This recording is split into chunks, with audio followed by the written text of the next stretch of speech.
하나님 말씀 보시겠습니다. 누가복음 22장 39절에서 48절까지 말씀입니다.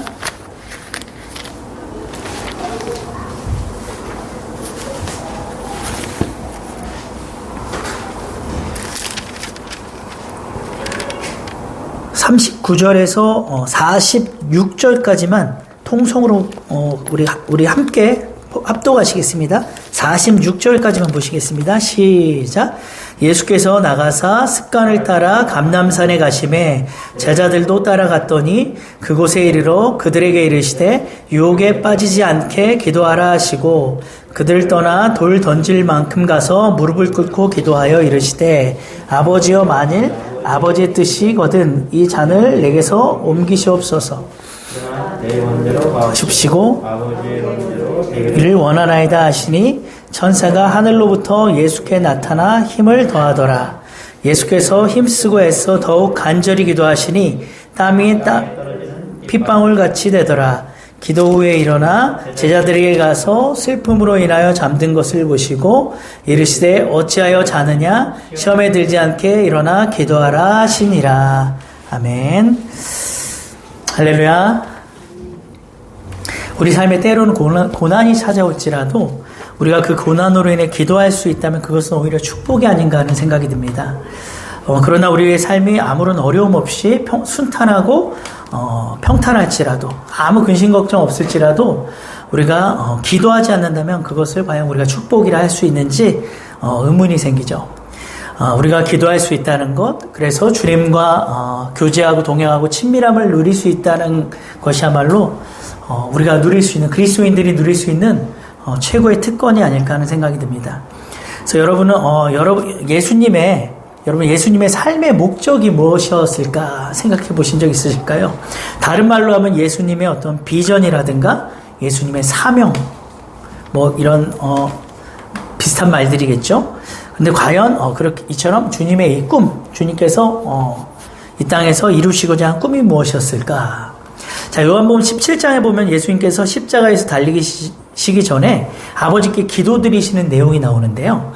이렇게 기도하시더라고요. 아버지께서 내게 하라고 주신 일을 내가 이루어. 자, 이처럼 예수님의 비전은 바로 아버지께서 자기에게 하라고 주신 일을 이루는 것이었어요. 곧 이 땅에서 이루실 하나님의 뜻이 바로 예수님이 이 땅에 오신 목적이고 사명이고 바로 그분의 꿈이었습니다. 그러면 예수님이 이 땅에 오셔서 하신 일이 무엇일까요? 그리고 그 중에서 예수님만이 할 수 있었고 또 예수님만이 해야 했던 일이 무엇입니까? 바로 그것은 십자가 대속의 죽음이었습니다. 인간에 온 것은 섬김을 받으려 함이 아니라 도리어 섬기려 하고 자기 목숨을 많은 사람의 대속물로 주려 함이니라. 이렇게 말씀 기록되어 있잖아요. 여러분, 예수님은 하나님의 뜻을 이루기 위해서 늘 기도하셨습니다. 그분은 광야에서 금식 기도로 공생의 사역을 시작하셨고 기적을 베풀 때도 기도하셨고 인기가 집중될 때 사람들의 시선이 집중될 때도 홀로 따로 산에 가셔서 기도하신 것을 볼 수가 있어요. 그리고 마지막 끝까지 겟세마네 동산의 기도로 이렇게 마무리하시는 것을 보게 됩니다. 기적은 가시적으로 드러난 일이지만 눈에 보이게끔 드러난 일이지만 그 기적 뒤에 감춰진 일은 바로 예수님의 기도가 있었다는 것입니다. 오늘 본문에 예수님께서 십자가의 대속의 죽음을 앞두고 제자들과 함께 감람산에 가셔서 기도하는 장면이 나옵니다. 39절 다시 한번 읽어볼까요? 시작. 39절입니다. 시작. 예수께서 나가사 습관을 따라 감람산에 가시매 제자들도 따라갔더니. 자, 예수님께서 습관에 따라 기도하셨음을 우리에게 보여주고 계셔요. 예수님께서 한 번은요, 간질병 환자를 고쳐주시고 나서 이렇게 말씀하신 적이 있습니다. 기도의 다른 것으로는 이런 유가 나갈 수 없느니라. 자, 이러한 말씀에 비추어 볼 때요, 예수님의 권세와 능력과 이 모든 것을 감내내시는 그 인품은 바로 기도에 의해서 이렇게 결정되었다 해도 과언이 아닐 정도입니다. 여러분, 우리는 성경을 볼 때 예수님의 이적을 일으키시는 그 권능에 놀랄 때가 참 많습니다. 또 죄인들을 품으시는 그 모습을 보면서 주님의 인품에 감탄할 때가 참 많죠. 그러면서 예수님의 그러한 권능과 인품은 그러한 그분의 신성에 의한 것이라고 우리가 쉽게 결론을 내리는데요. 그러나 성경은 예수님의 권능과 인품은 그의 신성에 의한 것이라기보다는 그분의 어떤 기도의 습관에 의해 결정되었음을 분명히 증거하고 있어요. 예수님은 필요에 따라 그때그때 기도하신 것이 아니라 마치 우리가 때가 되면 식사하는 것처럼 그렇게 습관적으로 정기적으로 이렇게 기도하셨다는 거예요. 바로 이 습관에 따라 한 이 기도가 예수님께 권능을 부여했고 어떠한 죄인이라도 품어내는 그런 인품을 형성하게 한 것이라는 거죠. 자, 그러면 이것이 예수님에게만 해당되는 일이겠습니까? 우리도 역시 기도의 습관을 가질 때 이와 같은 능력과 인품을 소유하게 된 줄 믿으시기 바랍니다. 자, 여러분, 기도하는 습관은요, 천성을 바꿔요. 천성을 바꾸고 우리의 운명도 바꿔줍니다. 사람들이 흔히 타고난 천성이 바뀌겠냐? 개벌은 남 주겠냐? 이런 말들을 하기는 하지만, 사실 기도하는 습관은요, 천성 바꿀 수 있습니다. 그 개벌은 남에게 줄 수 있어요. 그래서 기도하는 만큼 은혜 받고, 기도하는 만큼 능력 받고, 기도하는 만큼 축복 받고, 또 기도하는 만큼 잘 되는 거예요. 그래서 아무리 불가능한 일일지라도요, 기도하면 다 이루어진다는 것을 여러분 꼭 믿으시기 바랍니다. 유대인들은 하루 3번씩 기도했잖아요. 베드로도 성령 받고 습관적으로 기도하러 성전에 올라가다가 성전 미문에 앉아있는 그 앉은뱅이 치유하신 사건 너무나도 치유한 그 사건 잘 아시잖아요. 예수 그리스도의 이름으로 일어나 걸으라 했단 말이에요. 자, 그러면 유대인들은 하루에 3번씩 이렇게 기도하는데 우리 그리스도인들은 하루에 몇 번씩 기도해야 됩니까? 성경에 보니까 쉬지 말고 기도하라고 말씀하시더라고요. 기도가 너무 중요하기 때문에 늘 기도할 것을 말씀하세요. 기도는 아주 놀라운 힘이 있습니다, 여러분. 우리를 새롭게 하고 신령한 은사를 우리에게 주시고 어떠한 능력을 베풀어 주세요. 그래서 기도를 무릎의 능력이라고 말씀하는 겁니다. 자, 쉬지 말고 기도하라고 하신 말씀은 우리가 영적으로 늘 깨어있으라는 그런 의미겠죠. 자, 이것은 하루아침에 되는 일이 결코 아니에요. 먼저 우리가 정해진 시간을 갖고 이 기도하는 습관이 몸에 배일 때 가능한 거예요. 우리 주님의 교회 성도님들은 그 어떤 습관보다도 꼭 기도하는 습관이 몸에 배이시길 축복합니다. 여러분, 하나님의 사람은 하나님의 비전이 있죠. 하나님의 비전이 있고 그 비전이 그 사람으로 하여금 기도하게 만듭니다. 그런데 이 비전을 이루어가는데 꼭 장애물이 생겨요. 자, 40절에 보면은 예수님께서 제자들을 향해 뭐라고 말씀하시냐면 유혹에 빠지지 않게 기도하라 이렇게 말씀하세요. 유혹에 빠지지 않게 기도하라. 사실 예수님은요, 제자들 걱정할 처지가 아니에요. 몇 시간 후면 유다가 무리를 데리고 와서 예수님 팔아넘길 것이고 유대인들에게 신문당하고 로마인의 그 판결에 의해서 십자가에 달려 죽으실 그 일이 바로 코앞에 닥쳤어요. 그런데도 예수님은 잡히실 그 장소에 이르렀을 때 오히려 누굴 걱정합니까? 제자들을 걱정하고 계세요. 이것은 곧 시험에 들지 않도록 기도하라는 것인데요. 우리 여기서 기도에 관한 매우 중요한 사실 한 가지 깨달을 수 있습니다. 자, 그것은 바로 기도는 시험이 들기 전에 해야 된다는 거예요. 자, 이게 무슨 말이냐면 역으로 말하면 기도해야 시험에 들지 않는다는 말이 될 수도 있습니다. 많은 성도들이 교회에 나와서 기도하는 것을 보면요, 나름대로 다 사연이 있으세요. 사연이 있어요. 그리고 어떠한 삶의 문제가 발생해서 기도하는 것을 참 많이 보게 돼요. 또 우리는 이제 어려운 문제가 생기면 목회자에게나 또는 성도들에게 이렇게 기도 요청을 하기도 하잖아요. 자, 여기까지 참 괜찮습니다. 어찌 보면 너무도 당연한 일이고 잘하는 일이에요. 문제는 누구에게나 문제는 발생할 수 있기 때문이죠. 자, 그런데 만일 문제로 인해서 시험에 들거나 유혹에 빠져 넘어지게 되면 그것은 분명 기도하지 않아서라는 거예요. 예수님의 말씀처럼 시험에 들지 않도록 늘 깨어 기도했다면 문제 앞에 넘어지지 않습니다.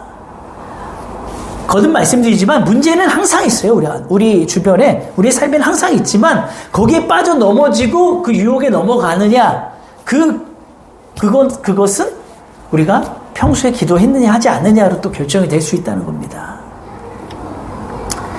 그래서 제자들이 예수님의 이 말씀을 무시하고 기도하지 않고 잠들었기 때문에 예수님의 그 체포와 죽음 앞에 그렇게 무기력하고 비굴했던 거예요.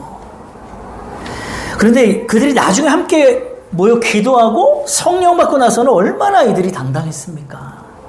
사내들인 공회원들 그 앞에, 그 유대 최고 지도자 그 권력 앞에 가서도요, 아주 전혀 주눅들지 않았어요. 아주 떳떳하고 당당하게, 담대하게 예수 그리스도를 전했어요. 여러분, 이게 무슨 차이겠습니까? 바로 기도의 차이예요. 기도하지 않으면 문제가 보이고요. 기도하지 않으면 문제가 보이고, 기도하면 하나님이 보이는 거예요. 기도할 때 어떤 시험과 유혹도 능히 감당할 용기와 힘이 생기는 것입니다. 겟세마네에서 이 십자가를 향해 힘차게 발걸음을 내디딘 이 예수님을 보십시오. 그것을 가능케 했던 것이 바로 기도입니다. 저도 가끔 마귀가 제게 와서 속삭일 때가 있어요. 야, 뭐하러 힘들게 이 짓을 하냐. 그냥 편하게 살아. 너한테 딸린 식구가 몇이냐. 그냥 포기하고 다른 길 가. 너 아니어도 목사 많아. 정말 이러한 속삭임이 들려올 때가 있어요. 그런데 가만히 돌이켜보면요, 이러한 마귀의 속삭임이 제가 목회자로 소명받고 지금까지 한 20여 년이 지난 지금까지요, 계속 있었던 일인 것 같아요. 그런데 또 생각해보면 제가 마음이 흔들리고 이 길을 포기하겠다, 나 이제 더 이상 못 가겠다, 이런 생각을 했던 적은 또 한 번도 없어요. 신기한 것은 제 의지가 뭐 대단해서가 아니라 하나님께서 감당할 수 있는 힘을 주셔서 이게 가능했다는 거죠. 하나님께서요, 먼저 저에게 비전을 주셨어요. 꿈, 하나님의 꿈. 제가 무엇이 되겠다고 하는 꿈이 아니라, 우리가 세상에서는 보통 꿈이라 하면은 우리 아이들에게 너 커서 뭐가 될래? 이렇게 묻잖아요. 넌 뭐가 되고 싶으냐? 이렇게 묻는데, 하나님이 제게 주신 꿈은 내가 무엇이 될래를 물어보신 게 아니라 하나님이 나를 통해 무엇을 하실지를 말씀하시더라고요. 이게 하나님의 꿈이시더라고요. 자, 그래서 하나님께서 뭐라고 말씀하셨냐면, 저를 목회자로 부르실 때 너를 통해 내가 내 사랑하는 내 자녀들을 치유할 것이고 회복시킬 것이고, 무너진 심령들, 무너진 교회들, 무너진 가정들 내가 다시 소생시킬 것이다. 이러한 비전을 저한테 주시더라고요. 자, 사실 저는 처음에 하나님께 어떤 반응이에요? 딱 이런 반응이었어요. 하나님, 참 말도 안 됩니다. 제가 뭐라고 그런 일을 합니까? 저는 그런 일을 할 그릇이 못 됩니다, 하나님. 얼마나 하나님을 의심하고, 제가 내가 잘못 들은 거라고 생각했는지 몰라요. 그러면 하나님은 그때마다 저한테 이렇게 말씀하세요. 네가 하냐? 내가 하지. 네가 하냐? 내가 하지. 꼭 이렇게 말씀하세요. 그러니까 저는 내가 한다고 생각하니까, 어이구, 말도 안 돼. 성경의 인물들이 한 그 일을 내가 어떻게, 이런 일을 어떻게 해? 사람을 회복하고 뭐 영혼을 살리지, 내가 이런 일을 어떻게 해? 말도 안 돼. 이렇게 생각했는데, 하나님은 그러죠. 네가 하는 거 아니야. 내가 하는 거야. 이렇게 말씀하시더라고요. 그래서 저 자신은 보면 분명 못할 것 같은데, 주님이 한다고 하시니까 제가 그것을 인정하고 여기까지 오게 된 것이 아닌가, 이런 생각이 듭니다. 참 놀라운 것은요, 하나님이 주신 꿈이요, 하나님이 주신 꿈, 내가 뭘 하려고 하는, 내가 되려고 하는 꿈이 아니라 하나님이 정말 저에게 주신 꿈은요, 아무리 내가 의심하고 내가 많은 시간이 지나도요, 마음속 깊은 곳에 계속 자리 잡고 있어요. 이게 떠나질 않아요, 마음속에서. 이게 참 놀랍다는 거예요. 그리고 제게 확신을 주기 위해서 주변에 있는 사람들을 통해서, 심지어는 저와 친하지도 않고 저랑 아무 상관이 없는 그런 사람들을 통해서도 말씀해 주시더라고요. 깨닫게 하셔요. 제가 목회자로 부름받고 하나님께서 신학하라고 하시기까지 한 2년 공백 기간이 있었는데요. 그때 제가 부모님과 형님과 2년 동안 매일같이 가정 예배를 드렸어요. 제가 드리고 싶어 드린 것도 아니에요. 이것도 하나님이 드리라고 명령해서 그냥 순종하는 마음으로 드린 건데, 그때 뭐 제가 신학적으로 뭐 교리적으로 뭐 아무것도 모르죠. 뭘 알겠어요. 그런데 하나님, 그때 제가 제 인생 최고로 말씀을 많이 본 것 같아요. 최고로 많이 기도를 했던 것 같아요. 그리고 그때 그 가정 예배 드릴 때요, 그렇게 하나님의 기적과 은사가 많이 나타났어요. 우리 목사 돼서는 잘 안 나타났는데 그때는 왜 그렇게 나타나는지 몰라요. 그래서 하나님께서 꿈 주시고 기도하게 하시고 매 순간마다 용기와 힘을 주셔서 여기까지 온 것이 아닌가, 이렇게 이러한 고백이 저절로 나옵니다. 그래서 여러분도 시험과 유혹에 빠지지 않도록 늘 하나님의 비전은, 하나님이 여러분에게 주신 그 비전 꼭 품으시고 기도하시길 축복합니다.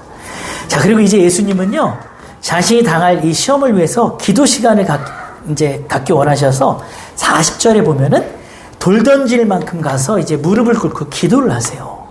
자, 마태의 기록에 따르면 내가 저기서 기도할 동안에 너희는 여기 앉아 있으라, 이렇게 말씀하시고 3명의 제자 베드로, 요한, 야고보를 데리고 나머지 제자들을 이렇게 거리를 두고 떠나셔서 이렇게 기도를 하셨어요. 그 누가는 이제 돌 던질 만큼 가셨다, 이렇게 말하였지만 그 외에는 아무런 언급이 없죠. 근데 마태와 마가는 예수님의 이 심경에 상당히 큰 변화가 있었다라고 이렇게 기록을 하고 있어요. 자, 예수님은요, 심하게 놀랄 뿐만 아니라 아주 극도로 슬퍼하셨어요. 그분에게 시험이 임박했기 때문이에요. 죽음이 문 앞에 이르렀기 때문이겠죠? 자, 여기서 잠깐 우리가 생각해 보겠습니다.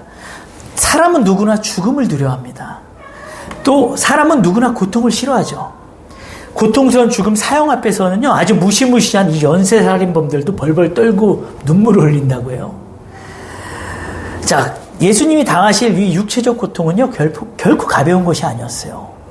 밤중에 유대인들에 끌려가서 심한 모욕과 조롱당하고 뺨을 맞고 침뱉음 당하고 로마 병정들에게 끌려가서 아주 등이 파이도록 온 살점이 다 찢겨 나가도록 그렇게 고문당하고 십자가에 달려서 숨이 완전 턱턱 막히는 그런 질식에 이르는 그런 질식을 수없이 반복하다가 아주 몸에 진이 다 빠져나가야 그때야 숨을 거두게 되는 그러한 죽음이었다는 거죠. 결코 쉬운 일이 아니에요. 만만한 일이 아니에요. 두렵고 무섭고 떨리는 일이었기 때문에 예수님도 우리와 같이 사람이셨기 때문에, 완전한 사람이셨기 때문에 그러한 마음이셨다는 거죠. 하지만 그것이 전부가 아니에요. 오늘 2부 예배 때도 말씀해 주셨는데 예수님이 임박한 시험에 이토록 놀라고 고민하고 슬퍼하신 그 이유는요, 육체적 고통이 전부가 아니라는 거예요. 다 같이 한번 42절 한번 읽어보겠습니다. 42절 시작. 이르시되 아버지여, 만일 아버지의 뜻이거든 이 잔을 내게서 옮기시옵소서. 그러나 내 원대로 마시옵고 아버지의 원대로 되기를 원하나이다 하시니. 자, 이 기도에서 우리는요, 예수님이 그토록 무서워하고 슬퍼하고 고민하신 이유를 발견하게 됩니다. 그분은 아버지의 잔을 마시는 것을 고민하셨어요. 아버지의 잔은 분노의 잔이었기 때문이에요. 하나님의 백성이 마셔야 할 그 진노의 잔을 예수님이 대신 마셔야 했기 때문이에요. 영원전부터 겟세마네 동산에 이른 그날 밤까지 처음으로 예수님은요, 아버지 하나님에게 진노의 대상이 되셨던 겁니다. 왜 그렇습니까? 바로 우리의 죄 때문에, 우리의 죄 때문에 처음으로 하나님 앞에 예수님은 진노의 대상이 되어버리신 거예요.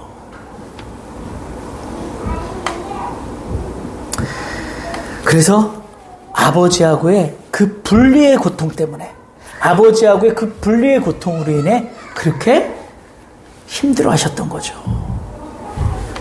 창세부 전부터 예수님은요, 아버지 하나님의 본체셨어요. 아버지와 영원한 사랑을 나누시던 그런 분이셨어요. 왜 성경을 하나님을 사랑이라고 하시는지 아십니까? 창세전부터 삼위일체 하나님 사이에 헤아릴 수 없는 이 무궁한 사랑이 서로를 향해 끊임없이 쏟아졌기 때문이에요. 창세전부터 아버지는요, 아들을 인해서 영광을 받았고 아들은 아버지를 인하여 영광을 받는 그런 관계였어요. 아버지는 아들로 영원히 만족하고 영원히 기뻐하고 아들은 아버지를 영원히 기뻐하고 영원히 만족하는 그런 관계였다는 거죠. 예수님이 이 땅에 오셨을 때도 이 관계는 지속되었어요. 아버지는 아들을 향하여 이는 내 사랑하는 아들이라 이렇게 말씀하셨고요. 아들은 아버지를 향하여 아버지가 말씀하신 대로만 말하고 보여주신 대로만 행하였습니다 라고 이렇게 고백하심으로써 늘 순종으로 변함없는 이 사랑을 보이셨던 것을 우리가 볼 수가 있지 않습니까? 그런데 이제 그 아버지께서 분노의 잔을 아들에게 부으시는 것입니다. 아들이 대신 지게 될 많은 사람의 죄 때문이었어요. 예수님은 죄를 알지도 못하신 분이신 아주 거룩한 하나님 아니십니까? 죄를 미워하시고 죄의 날마다 분노하시는 그런 분이셨습니다. 그런 거룩하고 정결한 분께서 많은 사람의 오물을 완전히 이 오물을 다 뒤집어 쓰셔야 했습니다. 바로 저와 여러분의 그 오물을 다 뒤집어 쓰셔야 됐어요.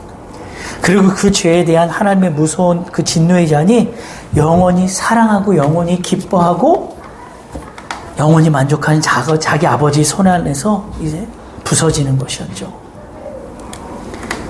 그래서 이 잔은 아버지를 사랑한 그만큼이나 너무나도 받아들이기가 힘든 너무나도 슬픈 잔이었던 것입니다.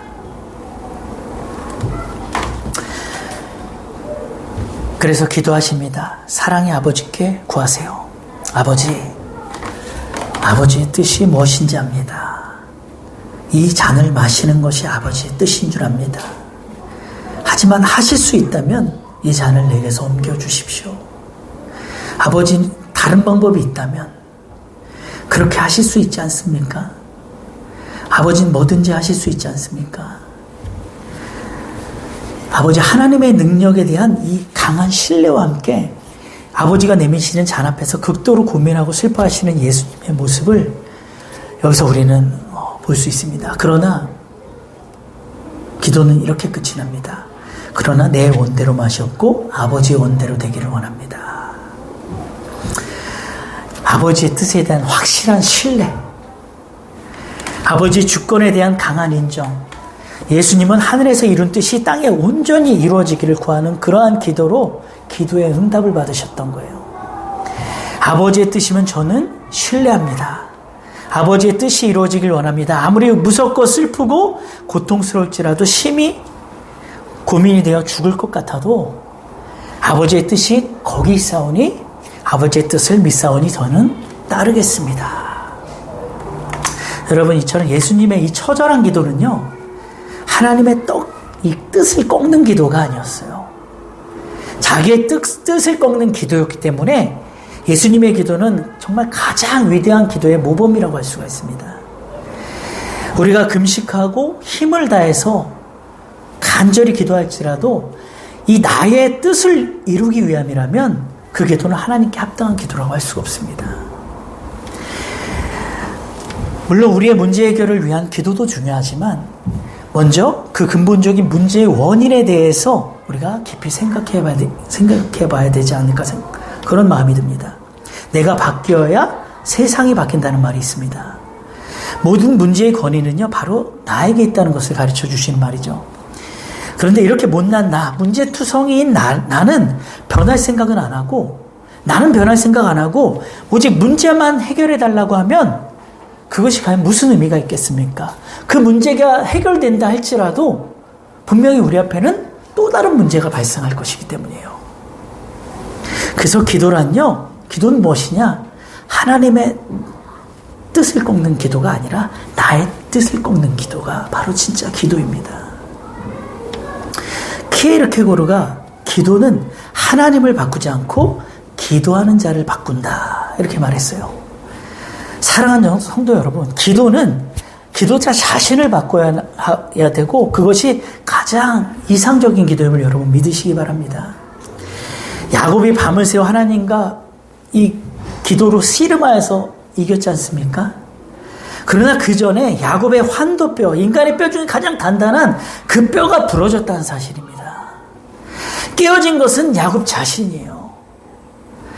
야곱이 먼저 깨어졌기 때문에 하나님께서도 져주시고 은혜를 베푸시고 축복을 해주신 것입니다. 여러분, 내가 깨어지는 곳에 하나님의 응답이 있습니다. 내가 꺾이는 곳에 하나님의 뜻이 세워지는 것입니다. 내가 항복하는 곳에 원수가 항복하는 그 역사가 일어나는 것입니다.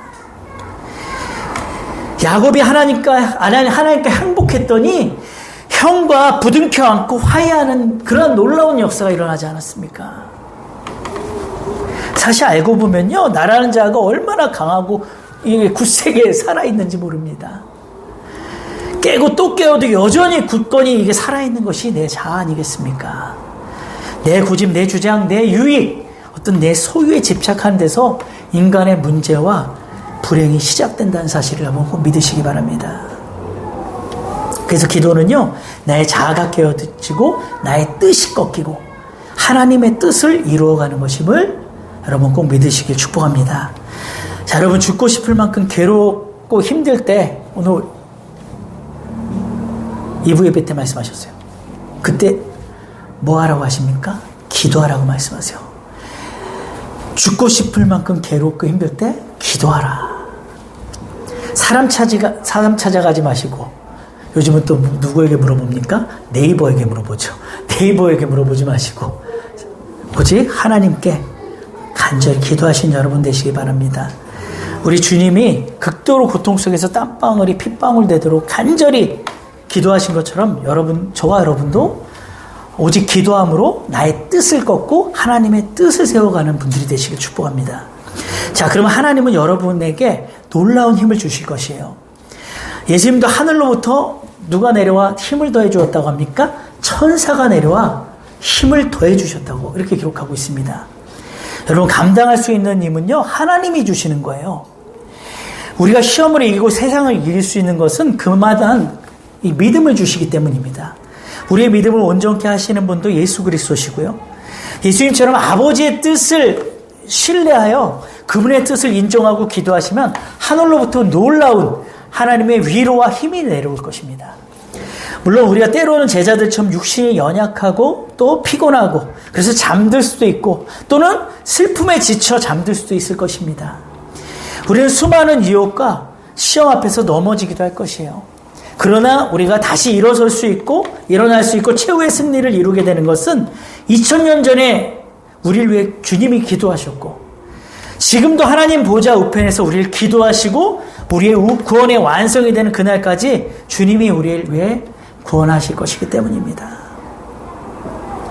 제가 한번 전에 간증했는데 찬양하는데 예수님이 제 마음속에 그 골고다 언덕 한 걸음 한 걸음 그 새겨놓은 그 사랑이 널 위한 거야 이러시더라고요. 널 위해서 내가 이 한 걸음 한 걸음을 이 사랑을 새겨놓은 거야 이렇게 말씀하시더라고요. 이제 말씀을 맺겠습니다. 2000년 전 어두운 밤 게드론 시내를 건너서 감람산 겟세마네 동산에서 홀로 온몸에서 이 땀을 흘리고 심한 통곡을 하며 눈물로 기도하신 그 예수님, 엎드렸다가 일어났다가 동산을 이리저리 거닐시다가 다시 얼굴을 땅에 대고 흐느끼며 기도하기를 반복하셨던 그 예수님을 여러분 기억하시기 바랍니다. 여러분, 우리의 죄의 깊이가, 우리의 이 죄의 깊이가, 우리가 날마다 싸우고 때론 넘어지는 이 죄가 이 정도로 예수님을 고통스럽게 하였다는 것입니다. 그리스도의 사랑이 얼마나 크고 깊은지 혹시 알고 싶으십니까? 그러면 여러분과 주님만 알고 있는 그 겟세마네 동산으로 올라가시기 바랍니다. 극심한 시험 가운데 어떻게 하나님을 믿고 신뢰하며 순종할 수 있을지 잘 모르시겠다면은 겟세마네 동산에서 기도하신 그 예수님을 깊이 생각하시기 바랍니다. 예수님은 누구도 마실 수 없는 무섭고 고통스러운 그 진노의 잔 앞에서 하나님의 뜻을 신뢰하고 온전히 순종하는 마음으로 기도하셨습니다. 여러분에게 주신 하나님의 꿈은 너무